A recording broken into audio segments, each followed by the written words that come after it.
On today's episode of Gathering the Kings, what would you say to that person listening right now and they're having all these doubts?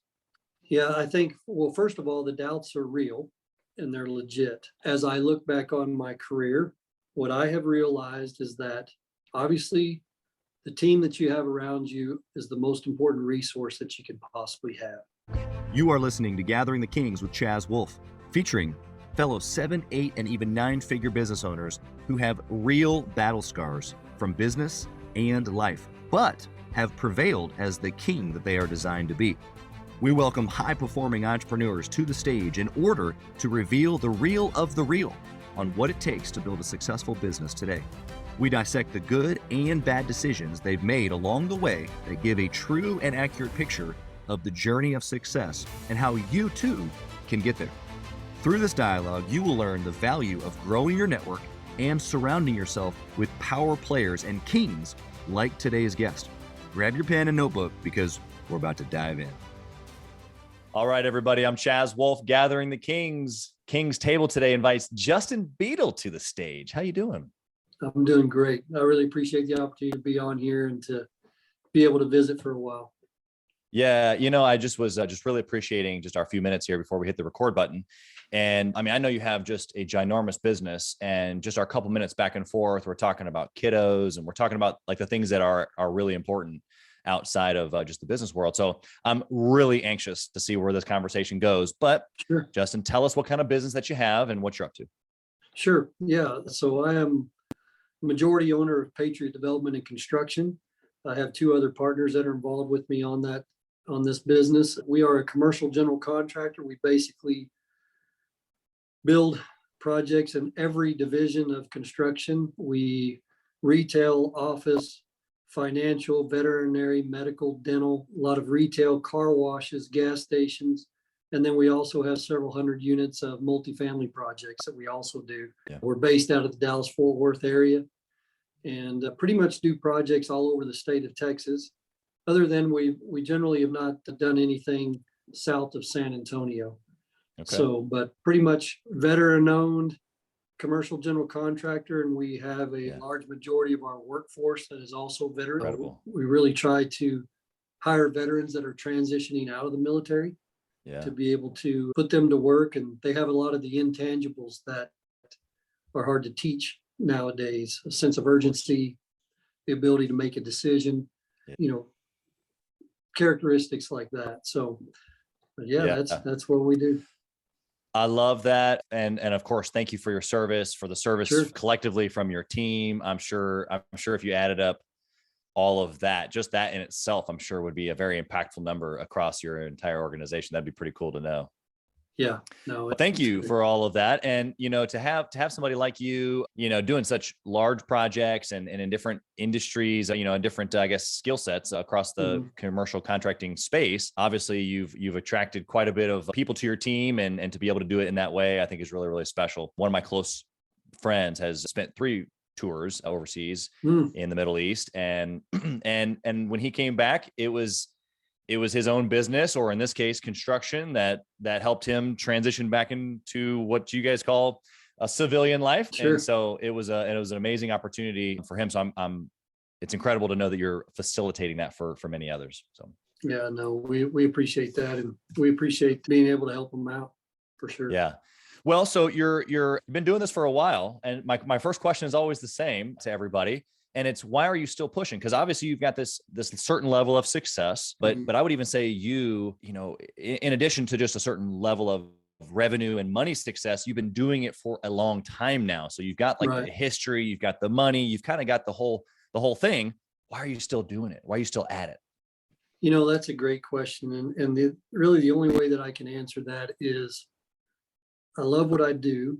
I love what we do, and I love helping entrepreneurs. We really try to focus on entrepreneurs and first-time investors in the real estate market. The bulk of our business is design build, and design build is essentially, the majority of our clients will call and they'll say, "Hey guys, I've got a 2-acre tract of land in McKinney, Texas. I need you to tell me what I can do with it." And we will perform a site assessment. We'll put together, with some additional information, we'll put together a preliminary site plan and a rough budget. They can get qualification for financing. And then we handle the full design process and the permitting. And then we execute construction contracts as a separate contract to build it out for them. But I love helping individuals to do that. So whether it's an entrepreneur that is expanding their location and is taking on additional lease space that we can help build out, whether they are now building their second or their third location in a different city. And the ones that really mean a lot as well are mom and pops who have accumulated enough capital over the years to qualify for some type of a construction loan. We love walking them through that process. And I just get a lot of sense of enjoyment from doing that. And then also, as I mentioned, the first time individuals that are wanting to maybe invest in real estate, we have some programs that we put into place. If, for instance, one of them is called the pick and place. So we've basically taken 3 multifamily elevations and you select what you want it to look like out of those 3. You select the unit mix and you select the interior design package and you find a piece of property and we put it on there for you. And it just takes all of that time and design away. So that's why I do it. Just love helping. Well, first, there's so many questions I have being a retail business owner and a real estate investor. You're tickling all my fancies over here, but to stay focused here for a second, I want to know, was that even back in the day when you got started, was that why, like part of the why? Was it helping the entrepreneur? Was it just helping others? Has that grown over time? That's grown over time because obviously in the beginning, it's a sense of survival, right? It's a sense of providing for my family's needs. And something that I've realized over the years is it doesn't matter what anyone says. No one cares more about you and your family than you do.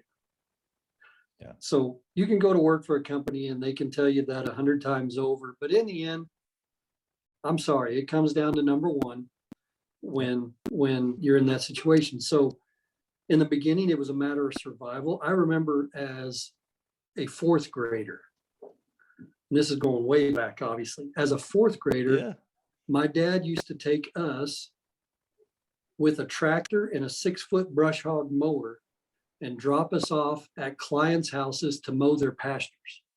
Yep. As a 4th grader. And 10 years old. Yeah. And being able, and at that time we were making $15 an hour, which we might as well have been millionaires, right? Oh yeah. At that age. But mowing pastures, and I remember one specific experience where I had finished mowing a pasture, and that evening, my parents took us to the local bike shop and I bought my own Diamondback Formula One BMX bike. And I could see the reward from the work that I put in and I just loved it. Yeah. You're hooked. So I was hooked. The story there of the little bit, the little bit of work for the bike eventually turned into taking care of your family. Yeah. And now it's the purpose of helping entrepreneurs, and you have a staff of quite a few that I'm sure you're constantly thinking of taking care of them as well. But from an entrepreneur perspective, you're getting to like get in on the project in the very like beginning stages of like, it's part of the dream. The dream is starting to come to fruition, like a lot of excitement in your stage of their project. Right. Yeah, absolutely. And if you think about it, if you're already running a business, you really don't have enough time to make sure that it's designed properly and still do everything that you're doing over here. So the build out process can be really stressful. Oh yeah. And the design process. And so anytime that we can take that load off of that entrepreneur's shoulders and show them, hey, we are competent, we know what we're doing, we can handle this for you so you can concentrate on doing your business. So instead of that property owner or that business owner managing 4 or 5 different vendors, right? Architects, structural, civil, MEP engineers, cities, they're only dealing with one person. Yeah. And that's us. Exactly. And we're handling the remainder. Yeah. I told you, I was thinking about this from a couple of different angles as a retail franchise owner, even having the plans and the design put together for you, generally speaking, because there's always things that got to get moved around.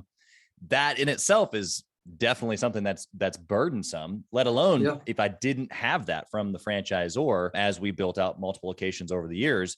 If that had just been up to me, I mean, geez, I totally see the value there. And then on the real estate side, I actually, you know, it's interesting, several years ago, and this was before I was in a different place in real estate, much more green. But we had a buddy of mine, we had this piece of land that we had locked up in a contract. We knew the people over at the bank and they had owned it for plenty of years and we were going to get a good deal on it. We had this multifamily commercial retail space underneath and had this whole idea. And if I had known you then, or if you were in my area then, gosh, it would have been a done deal, because that was the next step for us. And me and him looking at each other going, okay, we got to talk to the city. We got to do this. We got to do that. Like all this long list of stuff. And we started going through the process, eventually just kicked it out, just knowing that it probably wasn't going to be a good fit. But that would have been so much easier if we had known someone like you. Yeah, absolutely. You know, and really in our industry, the end user, from a percentage standpoint, rarely comes to us first. So I try to implement what I call first touch marketing. So when you're looking for a piece of property to expand on or build, first person that you touch base with is going to be more than likely the broker. Right. Or it's going to be the banker. Yep. Right. Or maybe a civil engineer. So we really try to make efforts to reach out and to network with those individuals.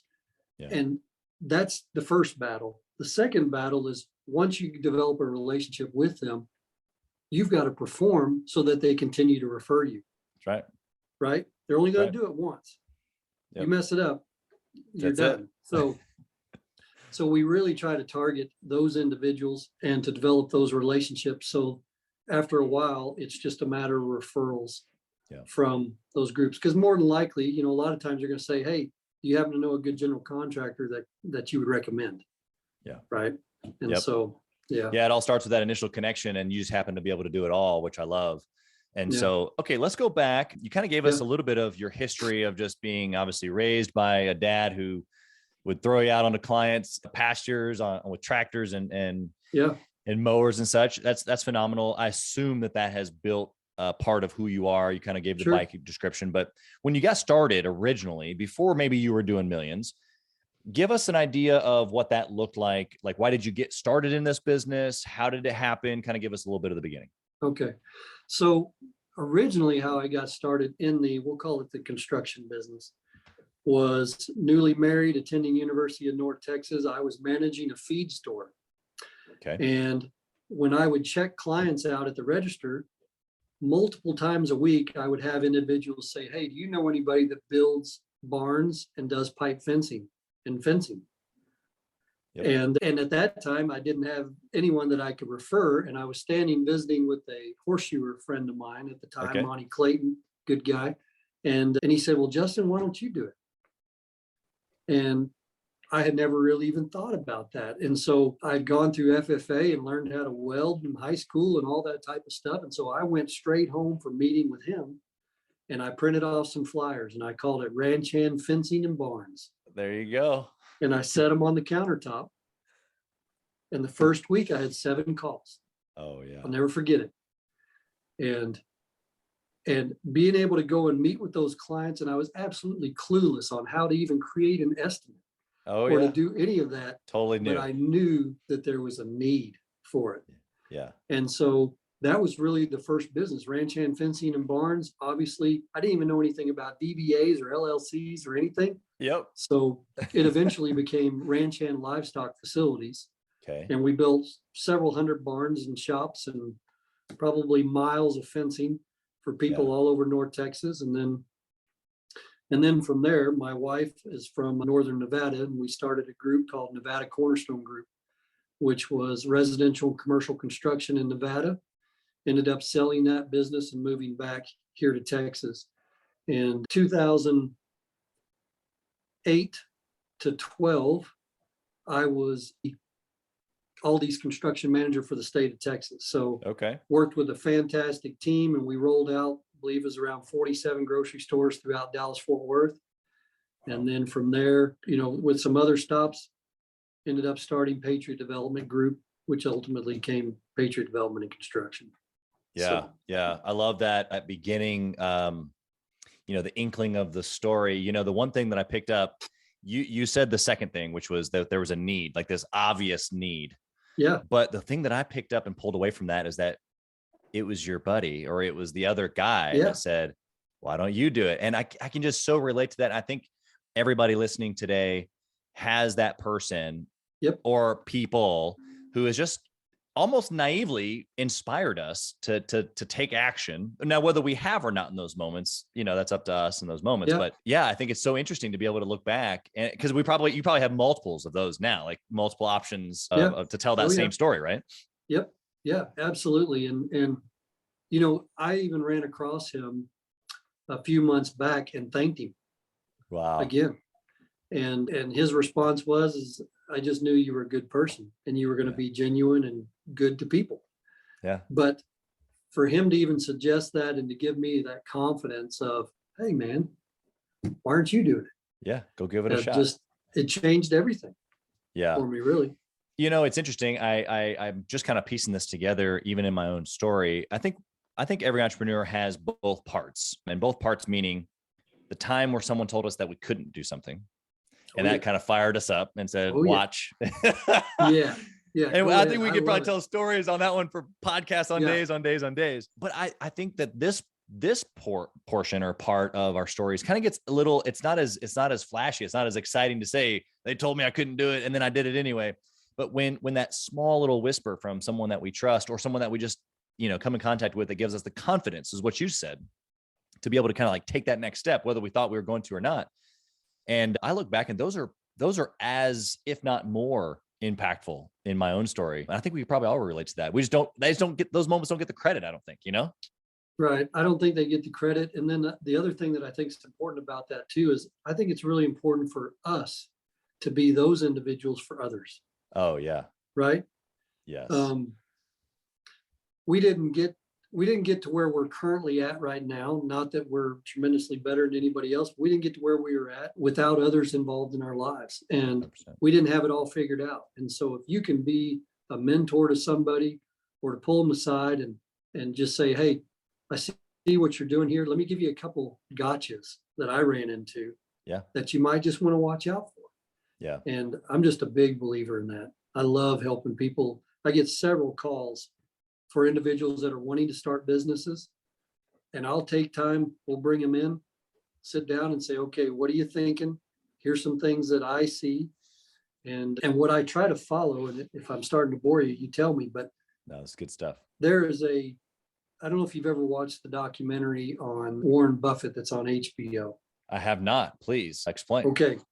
I recommend it for anybody that's listening, but there's a section there where Warren Buffett, when he's making a decision on investments or businesses, is he takes on a board and draws like a house and writes the name of that business or that investment. And then he takes and he draws a moat around the outside of it. Okay.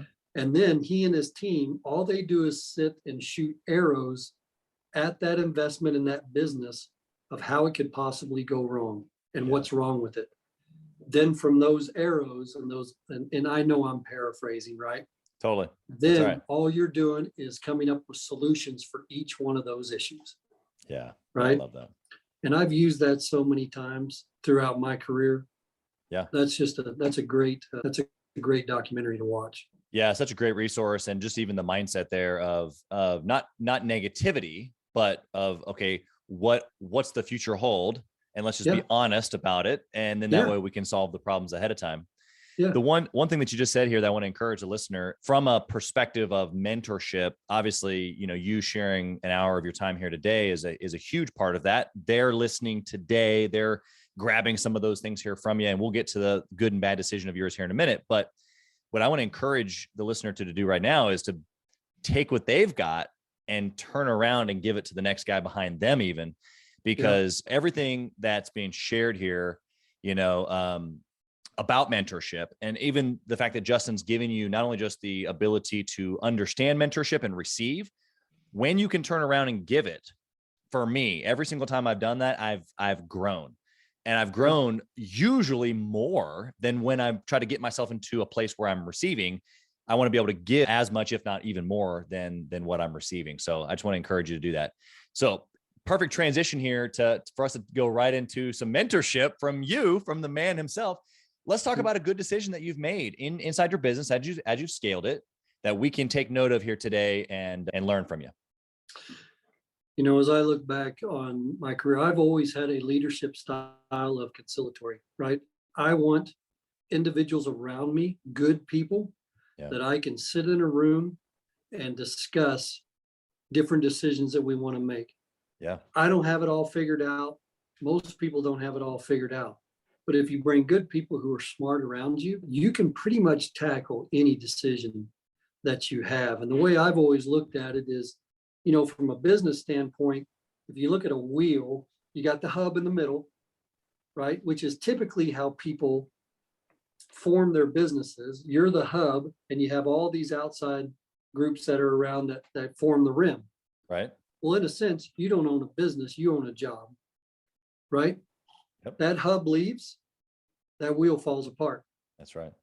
And so I've really tried to, throughout my career, create that wheel, but with good individuals all the way around that rim. And together we make that hub.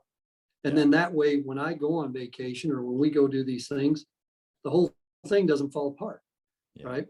And so one of the best decisions that I've always tried to make was just making sure that we just had really good people around us that are smart, hopefully smarter than I am, right? And that are willing to tell you the truth about things and not just yes to whatever idea you have. 100%. I mean, the notion of putting people around me, and then the analogy that you gave of the spoke is huge. It's a great word picture. How did you experience that knowledge? Like, how did you come to the place where you're like, okay, I got to have people around in order to have the rim, otherwise it falls apart? Was there something that happened or circumstances, a story maybe that you can share? I think it was just realizing after a period of time, the pressure that came from owning a business and then leaving or wanting to separate yourself for a period of time, whether it's on vacation or whatever, and realizing that I couldn't do it. And couldn't do it because you were worried about things falling apart. And so I can't think of one particular experience where that has happened. It's really been more of a series of experiences where, and maybe I don't have a lot of talents. Maybe that's a talent that I have, right? That Sure. I've always been able to see the importance of having smart people around so that they can help shoulder some of the burden and bring them into the areas that they're really good at and let them run. Yeah. Do you think that comes from the military at all? I mean, that's kind of like how an operation works. Like everybody kind of has their thing, right? Yeah, I think so. I mean, I think that's a good way to phrase it. You know, not everybody can be running the mission. Not everybody can be doing everything at once. And so it's just a way that I've just naturally been able to lead. Yeah, exactly. Well, I think, I mean, that's great that you've been able to press into that maybe natural skill set. What would you say to the person right now who, you know, they're listening, they know that they need to put good people. I mean, like Justin, I've heard it, I know, but it's so like, I can't find good people, or, you know, like if I hire them, you know, everything on the inside's a mess. They're just going to leave anyway. Or, you know, they just have all the scarcity around how much it's going to cost to have a good person. Like, what would you say to that person listening right now and they're having all these doubts? Yeah, I think, well, first of all, the doubts are real and they're legit. As I look back on my career, what I have realized is that obviously the team that you have around you is the most important resource that you could possibly have. And what I personally have learned is that you spend the bucks that you have to spend to get the best possible people that you can get at that time. Yeah. And a lot of times as entrepreneurs, and I know that a lot of people are cash strapped. I know that, you know, there's startup stages and things like that. But whatever you can muster to bring on the best possible people, and preferably somebody that's experienced, right, and knows what they're doing, that's the best route to go. Something else that as I look back, some advice that I would give for individuals that are forming new companies and trying to attract good individuals is to, one, you can promise things such as equity or bonuses or things like that. However, don't say anything that you're not willing to put in writing. Yeah. Right. So if you manage to find somebody that you want to bring on board, and in order to do that, you have to give them a portion of ownership or profit sharing or whatever it is, don't just verbalize that. Put Right. that in writing, because if you don't fulfill with that, you are going to breed nothing but resentment and animosity towards you, and that's going to go on down the road ahead of you many times. And so you might not have the cash up front, but if the individual believes in what you're doing and you've put in writing what you're going to do for that individual if they perform with you, then you can overcome a lot of the obstacles of maybe tremendously high salaries and things like that.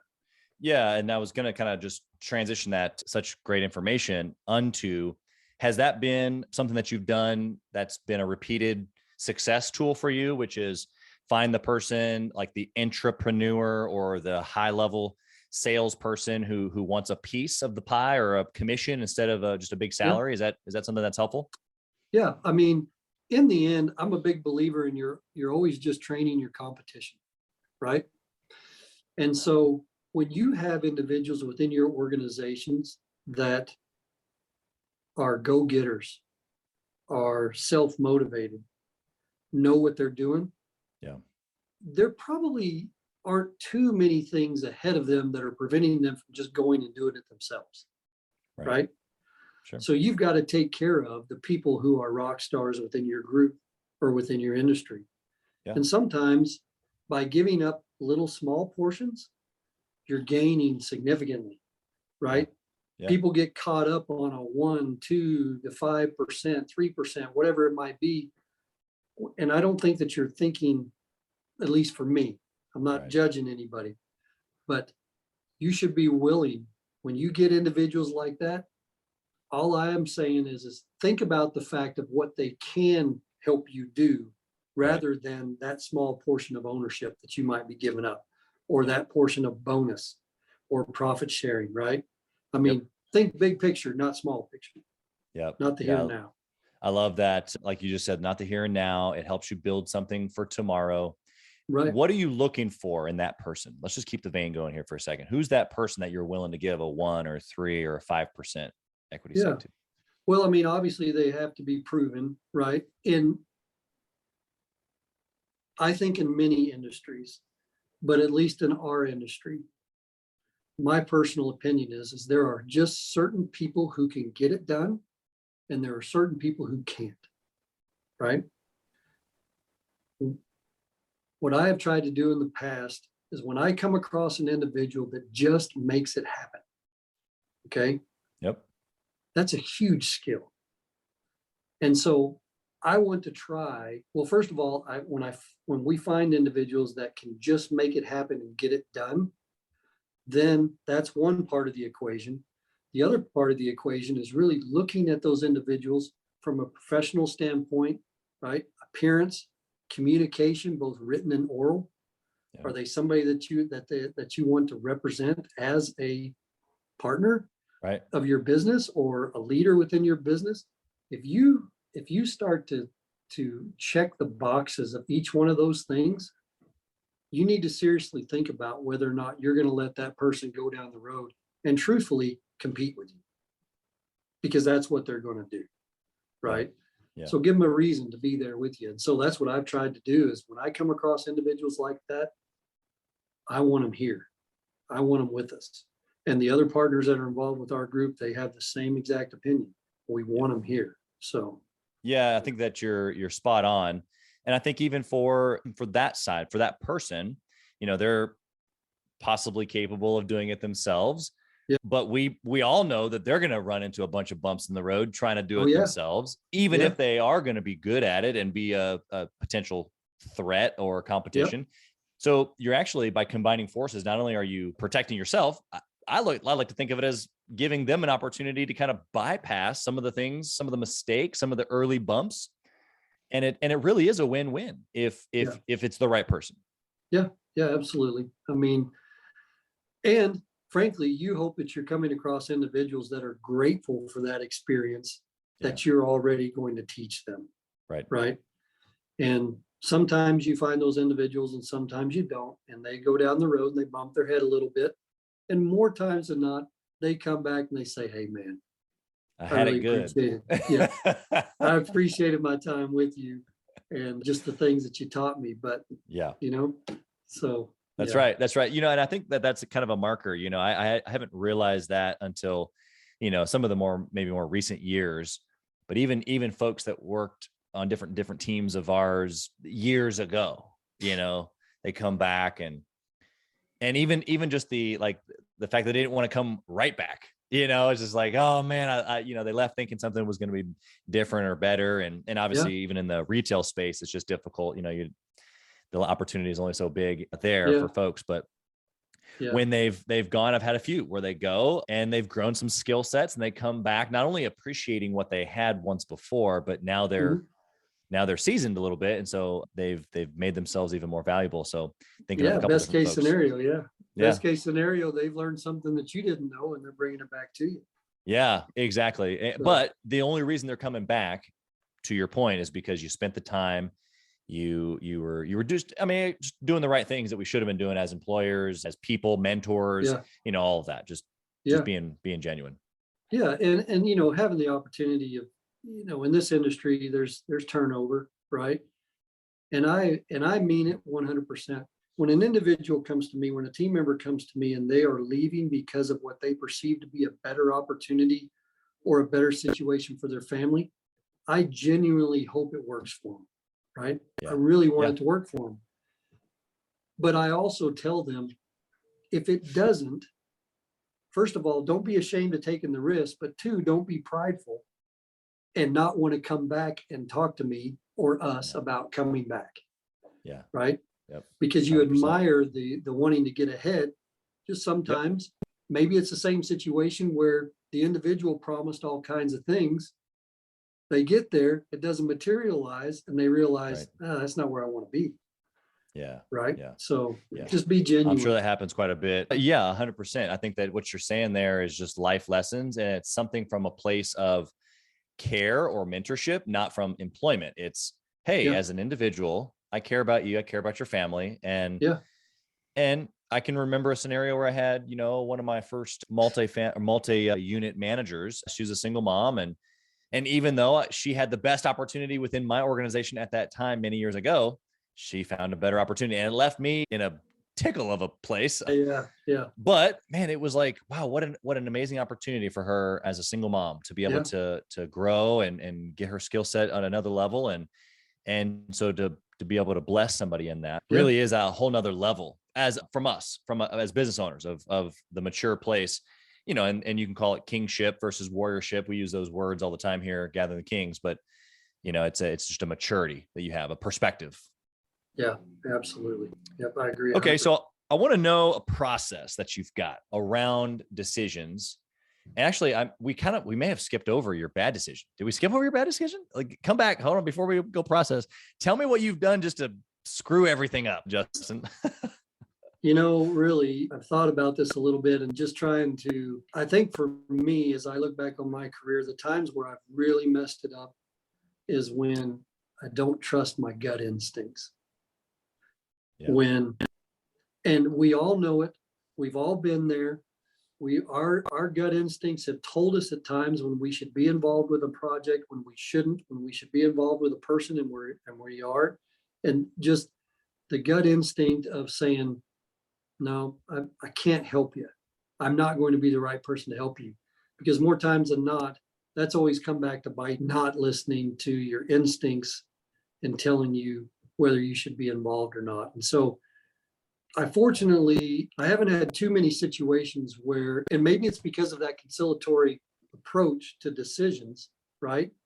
Yeah. And having a group of individuals around, I can't pinpoint one single experience, but I can definitely tell you that over the years, not listening to my gut and not being willing to tell somebody the word no has come back to hurt me at times, because you Okay. spend so much time to help them and Yeah. to get them through a situation. And in the end, Sure. you really didn't help them do anything. Yeah. You got a story there. Tell me some information there about not saying no. Well, I mean, within our industry, at times we have individuals that ask us who might refer friends or family to us, Sure. and it might not be a project that we are geared to handle. For instance, as you continue to grow as a general contractor, there are certain projects that work well for you and certain ones that don't, right? You have certain groups of GCs who can go knock out a $150,000 finish out all day long, right? But might not be able to tackle a $10 million ground up office building, right? And vice versa. Right. And when you get to a certain, and you're going back to one of those types of projects to help a friend or family member, when it probably could have been accomplished a lot cheaper and a lot easier with somebody who is geared towards those types of projects. Right. Yeah. I think this is applicable for, I mean, of course, construction, all trades. Yeah. Heard what you just said and thought, yep, I've taken on the wrong type of client or the wrong project size, or I took on my friend, all of those things, even outside of the trades, in marketing, even certain clients that we have in the retail space that we do catering or larger stuff for, you just know who your tribe is really what it comes down to. Yeah. And the people that aren't in the current tribe description, it just never works out. Not at least how it should. Yeah, no, you're right. You're right. And spend time, resources, effort, energy, and it just, Yeah. And you really go above and beyond to try and make them happy because you want them to be happy with it. But in the end, you just frustrated them more than anything. 100%, which frustrates you because you're like, wait a second, I really cared about this thing. Yeah. And I shouldn't have been messing with it in the first place, but I did to help out and it just didn't work. So exactly. Yeah, it really is. And yeah, I've heard it before, but as just a slow down moment for the listener again. You hopefully you wrote all that down, but I'm gonna give you another 15 seconds here to write it down again, which is you just got to know what it is that you're looking for, because it's when you're a little unclear that you'll take something on when you're not super like right here. This is where I'm at. Like, this is my lane. And when it's not that clear, which means you're convicted about it, that's when you waver a little bit, which is just, it never turns out right. And so I think I got so many experiences running through my brain, but I think we can all relate to that terrible scenario. So outside of the spoked example that you gave about how kind of you like process decisions, anything that comes to your mind when it comes to like any disciplines that you exert or any process that you have around decision making? Well, I think that in order to make good decisions, you have to have a statistical history of what you perform well at, right? Yep. And I do think that it's important to measure numbers. And, for instance, in our industry, my personal opinion is the most important metric that our industry that I want to know about is our estimating capture percentage, right? So, for instance, it doesn't do a bit of good how many sales leads are brought into this building, right? If we're not capturing on those sales leads, if we're not signing contracts, they mean nothing, right? Right. We're just basically paying for people to get experience. And so exactly, I think that that's really important. So in order to make decisions, you've got to have someone or yourself keeping statistics on what you perform well.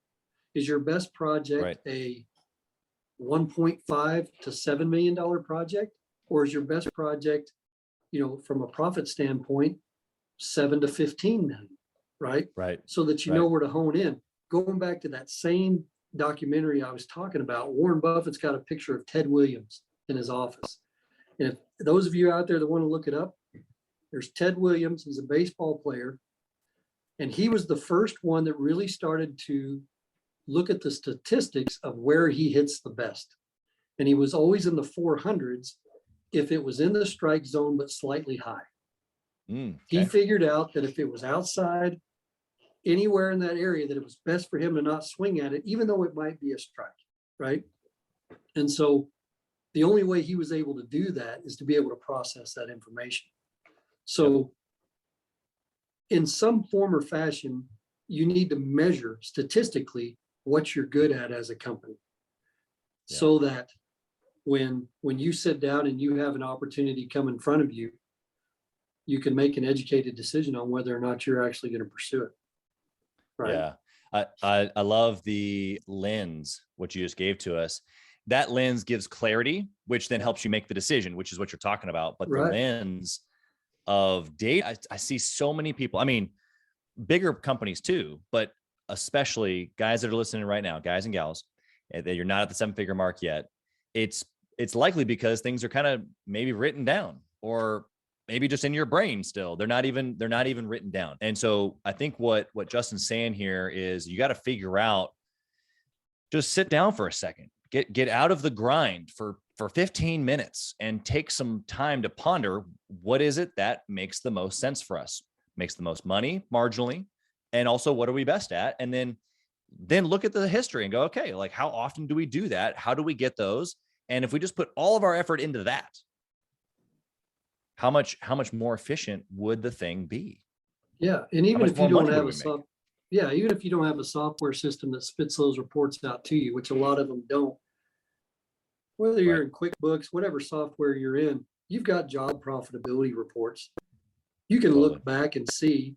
If you don't have the contract amount, maybe you can look and see what that is and determine.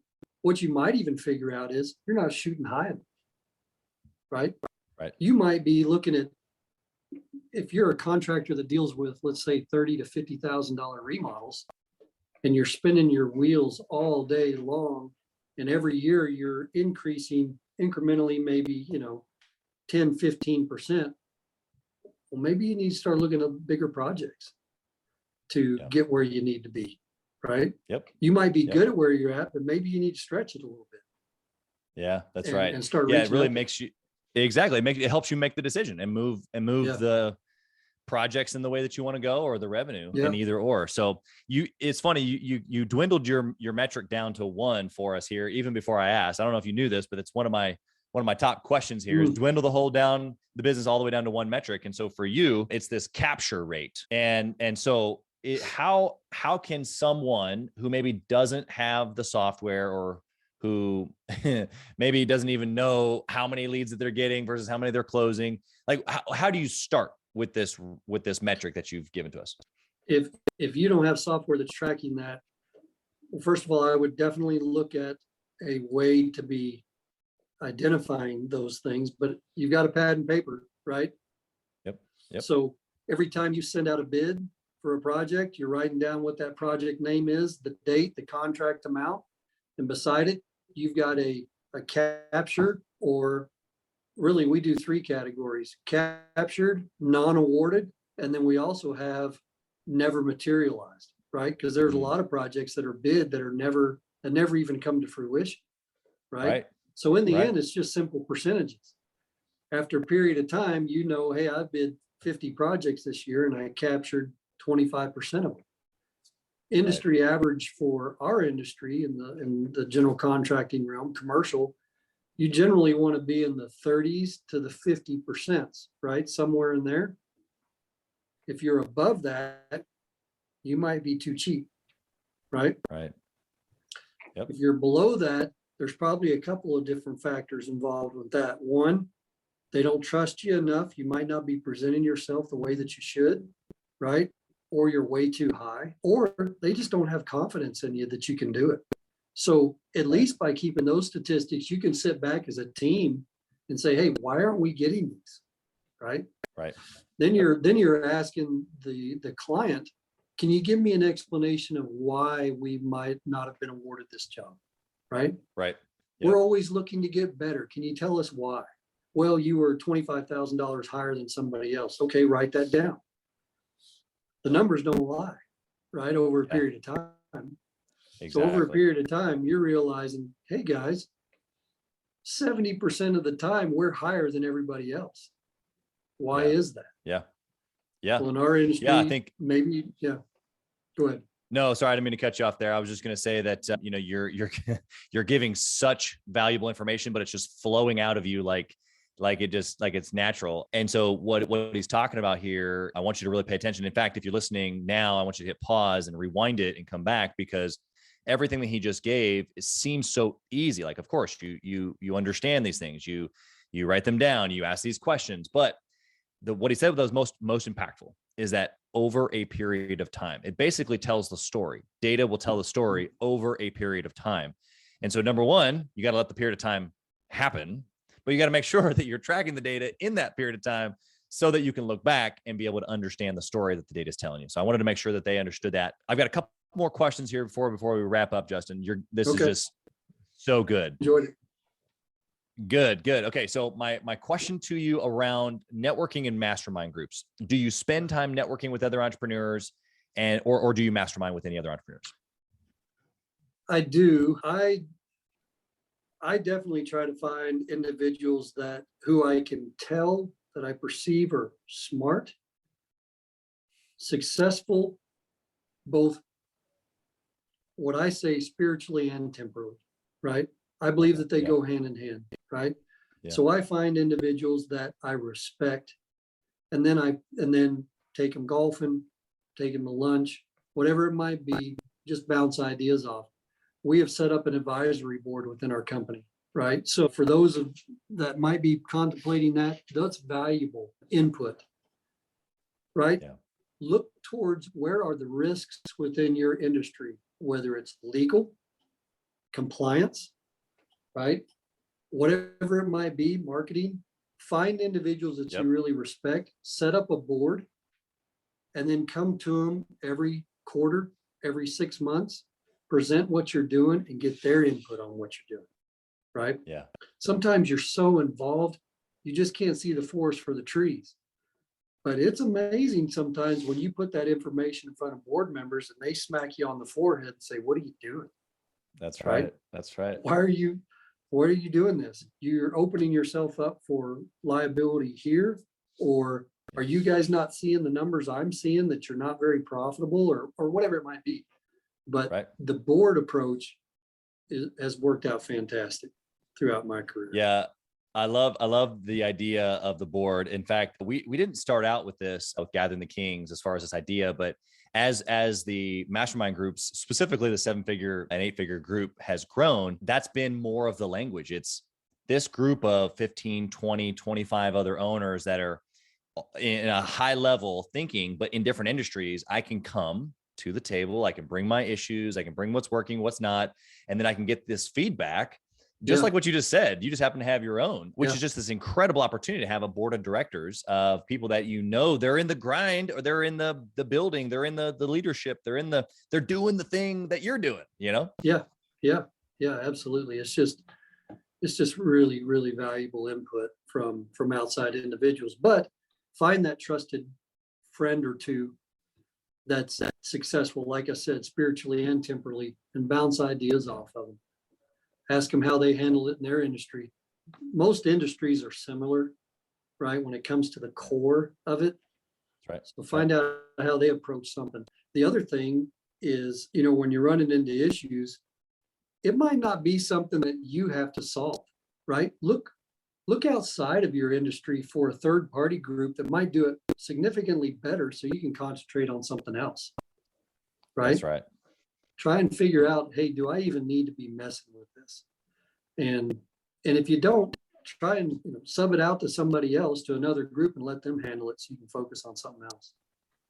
That's right. So, I love that perspective. Who, not how. What book would you recommend, Justin, for a 6-figure business owner who's trying to level up? Yeah. Well, I know I mentioned it earlier, but Your Next 5 Moves is a fantastic book. I have read that multiple times, and I've taken a lot of notes in that, and I've looked back on different decisions that I've made that I could have done differently. Yeah. And that's just a book that I've always really enjoyed. And having said that, is my personal opinion is we challenge ourselves as an ownership group that we need to be involved, and all of our team members, in continuing education. It's not an option whether or not you participate in a course or not. Okay. Right. I'm currently in a real estate financing course. One of our partners over pre-construction and estimating just went through a course with MIT. You have got to be a student of your craft. right? Yeah. You've got to have the mindset that you don't know it all and get out there and learn new things. Just because it's worked well for you doesn't mean there isn't a nugget of knowledge that can't take you to a different level. Yeah. And so be willing to read, right? And to learn new things. So I love that. Okay, Justin, last question here for you. If you lost it all, and obviously you've done quite a bit, what would you do if you lost it all? If I lost it all, I would do the exact same thing I'm doing, but with a couple of changes. Okay. One, as I said, I would trust my gut instincts more than I did in the past.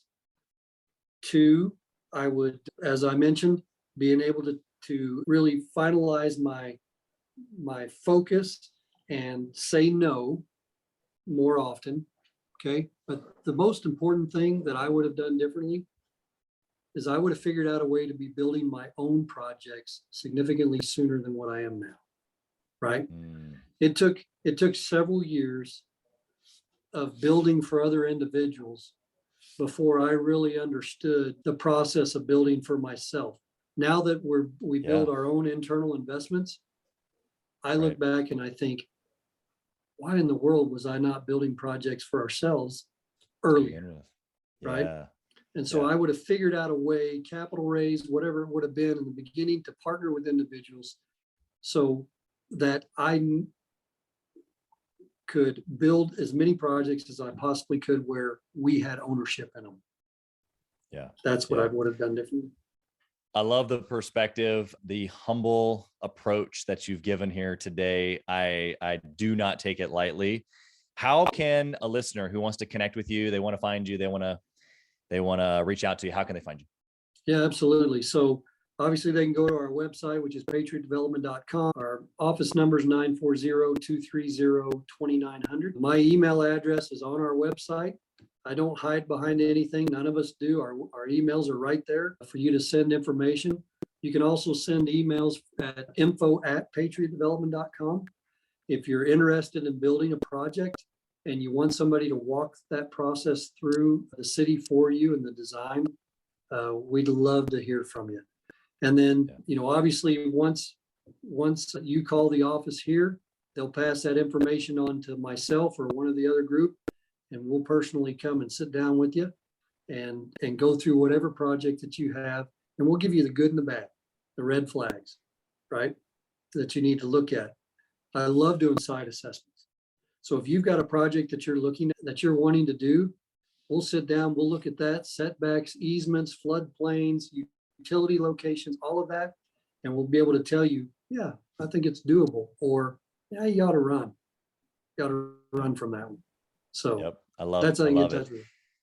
Yeah, you've given us so much, not only opportunity to connect, but I mean, I think if people go back and listen to this one 7 times over, they probably wouldn't have gotten it all. So you've given us value from decades of experience, hundreds of millions of dollars of business. And so I just am so appreciative of everything that you've done here today. We wish you nothing but success in all that you're up to.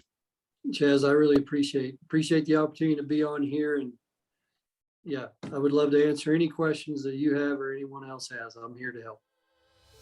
Thank you for listening to Gathering the Kings today. I hope that you were able to pull out a few nuggets to go apply into your business right away.